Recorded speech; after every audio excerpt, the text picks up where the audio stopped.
This is the purple mattress, and it looks clean and modern with a stretchy white knit cover that has a subtle sheen. When I press a palm into the surface, it rebounds instantly, and I can faintly feel the grid pattern underneath the fabric. It sits a bit lower than some pillow top beds I've owned, and the corners keep their shape nicely because of the firmer border foam. From my experience, unboxing was simple, though there was a noticeable new mattress smell for the first day or two. That's off-gassing, which is basically the foam releasing trapped factory air and VOCs once it expands.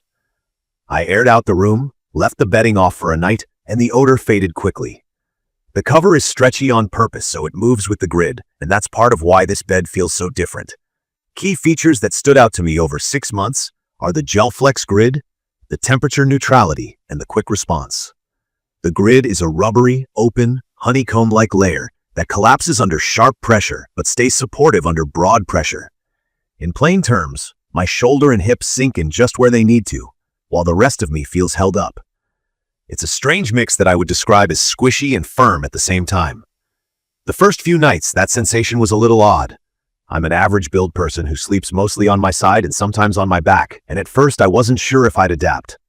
After about a week, it started making sense to my body, and the pressure relief clicked. In my opinion, where this mattress clearly wins is temperature. I run warm at night, and memory foam often traps my heat. The purple feels neutral and even slightly cool at first contact. The grid has open channels that let air move so I don't wake up sweaty. On cooler nights, I just use a slightly warmer comforter and it balances out. If you're a hot sleeper, this is a strong advantage. Motion control is interesting here. When my partner moves, I don't get those sharp jolts you might feel on a bouncy spring bed. The initial impact gets absorbed well. At the same time, the mattress has more bounce than memory foam. It snaps back fast, so I never feel stuck when I roll over. There's a gentle ripple you can notice if you're super sensitive, but in daily use it hasn't woken me up. The blend of low thud with quick rebound is unique. Edge support used to be a sore spot for earlier versions, and that history is all over the internet. The model I sleep on has a firmer foam perimeter. Sitting on the edge to tie shoes still compresses more than a traditional inner spring, but lying near the edge feels stable enough that I'm not worried about sliding off. I wouldn't call the edges rock solid, but they're good enough for how I use the bed. If you've never slept on a grid mattress, here's a simple frame. Memory foam slowly molds to you, which can trap heat and make you feel like you're settling into a nest. The grid behaves like tiny columns that buckle under pointy pressure and stay upright elsewhere. So it contours where you need it and stays buoyant everywhere else. That's why it feels different than anything I had before. I'll keep it real on firmness and body type, because that matters a lot. I'm around average weight, and on my side the bed cradles my shoulder without numbing my arm, which has been a big relief. On my back, my hips sink just a bit while my lower back stays supported. When I try sleeping on my stomach, my hips drop more than I prefer, so I only do short naps that way. If you're significantly heavier, the all-foam base might feel too soft, and I'd consider the hybrid version with coils for extra support.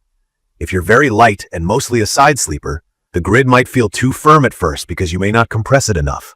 A plusher pillow or a slightly thicker topper could help, but that changes the direct grid feel. As for daily life stuff, standard deep pocket sheets fit fine, but with very thin sheets, I could faintly sense the grid texture. A quality mattress protector and smooth sheets made that a non-issue. The bed is quiet, zero squeaks.